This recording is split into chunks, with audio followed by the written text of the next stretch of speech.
Okay, so this is Chapter 11 theme, which tends to be one of the more difficult concepts to grasp.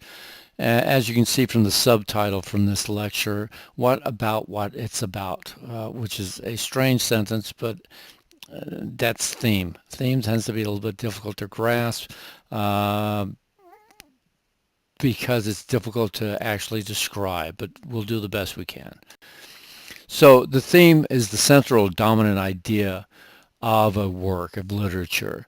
It's not the subject. It's not what the story seems to be about. It's not the plot, the events that take place, and the conflict within.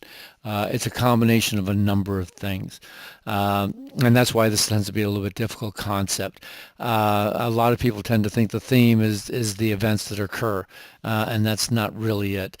So, for an example, the subject of the hills of white, like white elephants, seems to be two people having an argument in a train station when they're about to travel somewhere for this woman to have an operation of some sort. That seems to be what the subject is. But what's the theme of Hills Like White Elephants? There's many interpretations. So, you know, we could say that the operation and there's no sure way of knowing this, but it would seem that the operation is probably the woman's about to have an abortion, and she seems to be conflicted, and the man is not conflicted at all. And so one of the themes could be the different ways that men and women view the world, especially at that time, the 1930s, 1940s.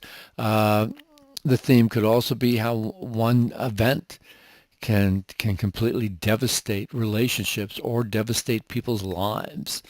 Uh, Working with the motive of the twos, that could play into the themes that two never seem to be able to meet. Two are always separate, and two never become one. All right, so uh, which is a lot more than what's going on in the story, and all of that has to be taken from the title of the story, the conversation that actually takes place, where it's taking place, the motifs that keep showing up, the symbols that show up, what's not said. There's an awful lot not said in that conversation between them.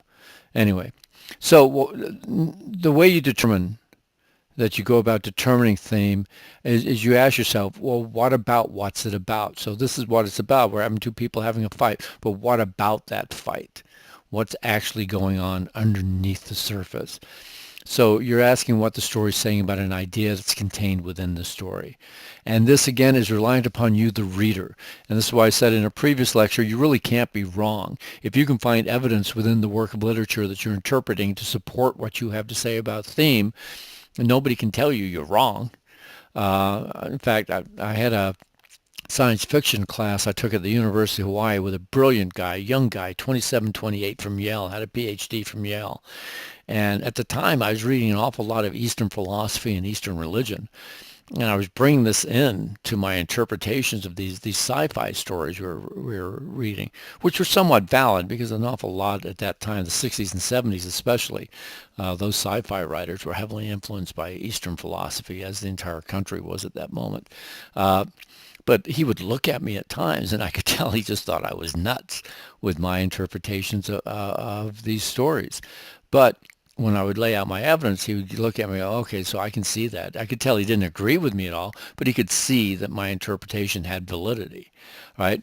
And so you bring what you can to the story and what experiences you have in order to bring your own interpretation. And as long as you can find something within the work that supports that, then you're in good shape. And again, the experiences you have, this is what makes literature or film or any art form interesting, is if you read something when you're younger and then go on years later to read it again when you've developed a great deal more life experiences and have a much different world view because of those experiences, you will see things and reinterpret those stories again and find completely different themes within them, which is perfectly fine. And that's one of the nice things about about literature, about art, music. I mean, there's songs I still, I'm amazed that because I find or gained experience about and knowledge about something that was referenced in the song that I had no knowledge of when I first heard the song. Years later, I take a completely different meaning from it. And it's the same thing with anything. Now, the other way, things you got to worry about is what to concentrate on when you're looking for themes. So it's very much like we spoke about earlier about the different parts that we were looking at. So you definitely look at the title. Title is very important. I don't know how many interviews I've read with writers who have said they spent more time deciding what the title should be of a short story than they did writing the short story.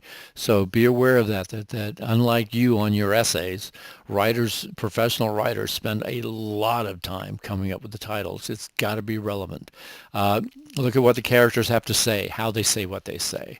Look at the narrative order of events sometimes. So like with Rose for Emily with Faulkner, we start with a story where the woman is dead. The main character is dead. Then we go back to her being a young woman, then to her being an older woman, then back to being a middle-aged woman, and then to being dead again. And time plays an important role in the theme of that story. All right. Looking for the conflict. What does the character really want? What's keeping that character from getting what the character wants? And then any major change that occurs in your protagonist. If the protagonist has an epiphany, a moment of clarity, of awareness about something, and that then changes the protagonist, that will tend to play into theme. Point of view also, and again, we're going back to Rose for Emily. That's one of the few stories that are told from the plural first person, the we first point of view. And because I think Faulkner tends to be saying that, a lot of times what we think about something is because of what we've been told by other people. It's not like we have actual firsthand knowledge of something and then we make decisions and judgments based on rumors and gossip. And again, symbols always play a great deal into trying to determine theme. So as with Araby, with the florin, the fact that a florin is a very unusual symbol, unusual coin for this child to have, and that the queen is on one side and a Catholic religious symbol on the other side. Both Joyce thinks are repressing the Irish people. Has a great deal to do with the themes of that story. All right, so that's it for theme. We'll work on this throughout the semester. You should be looking for theme throughout all the works. It's your interpretation.